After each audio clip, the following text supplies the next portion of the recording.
Mr Chatterbox by Roger Hargreaves.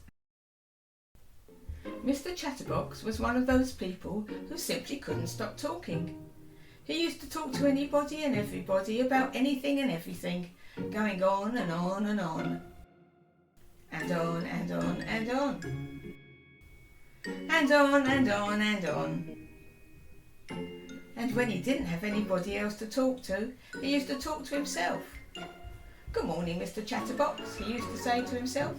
"Good morning to you," he used to reply to himself. "Nice day, isn't it?" "Yes, it is for the time of year." And so on and so on and on and on. He lived in a box-shaped house in a village, Chatterbox Cottage. One morning the postman arrived with a letter for him. "Morning, Mr Chatterbox," said the postman. "Good morning to you, postman," replied Mr Chatterbox, although, as I was saying to myself only yesterday, or was it the day before? I forget. However, it's not quite so good a morning in my opinion, but I might be wrong, although I'm not very often, as it was the other day, Monday I think it was, or perhaps it was Tuesday, but never mind, because it's quite a good morning, don't you agree? Yes, of course you do, because that's what you said to me in the first place, and he went on and on all morning, and the poor postman was late delivering all his letters. That afternoon Mr Chatterbox went into the hat shop in the village. "Hello, Mr Bowler," he said to the man who owned the hat shop. "Do you think if it's possible that I could buy, if it's not too expensive, but I'm sure it won't be, a new hat? Because would you believe it?" "Yes, of course you would. But anyway, as I was saying, my present hat, the one on my head, as you can see, is getting, how can I put it, a little too old, because I've had it for, let me see now, it must be, let's think, 10 years. No, I tell a lie, it can't be that long, or can it? Well, yes, it could be, but on the other hand..."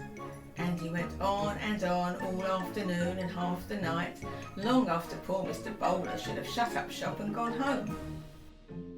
Eventually, when Mr Bowler managed to get a word in edgeways, or was it sideways, he promised to order a new hat for Mr Chatterbox.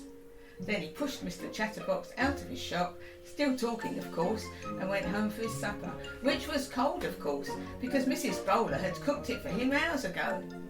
And while he ate, he thought. Exactly 1 week later, the new hat for Mr Chatterbox arrived in a smart red hat box. The postman delivered it to Mr Bowler's shop. "At last," said Mr Bowler, heaving a sigh of relief. "I think this hat is going to be the answer to the problem of Mr Chatterbox talking so much." "I wish it could be," said the postman, "but how can it?" "Because," replied Mr Bowler, "this hat is a magic hat." "Oh," replied the postman, who didn't quite understand. That same afternoon Mr Bowler took the new hat round to Chatterbox Cottage. "Oh, goody," said Mr Chatterbox, seizing the hat box and opening it. "It's my new hat, my lovely new hat. I couldn't wait for it to arrive. In fact, I got up early this morning because, aren't I silly? I just knew. I don't know how, but I really knew, you know, that today would be the day. I don't know how I knew, but I knew. And it is, and here's my hat. And oh, isn't it beautiful? I can't wait to try it on. I do hope it suits me. Do you think it will?" "Yes, of course you do. And why don't you try it on?" said Mr Bowler, grinning. "Try it on? Yes, of course I must try it on. How silly of me to stand here chattering on when I haven't tried it on yet.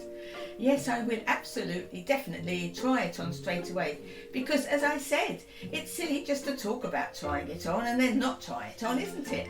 And so he took the hat out of the hat box and put it on. It was a beautiful hat.